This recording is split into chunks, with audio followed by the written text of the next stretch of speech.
And then I said, that's not a duck, that's my hand. As far back as we can remember, people loved to be entertained.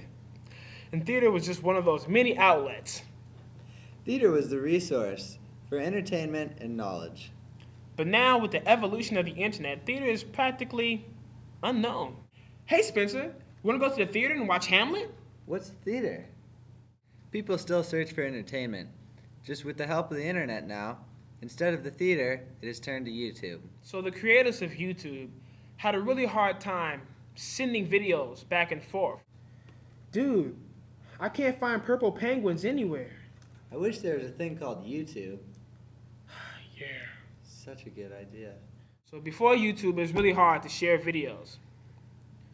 YouTube made it possible to share videos by making a database where all videos could fit inside, and you can look them up really easily instead of going to individual pages. YouTube colonized video sharing by bringing all the videos together in one database. And then YouTube was alive.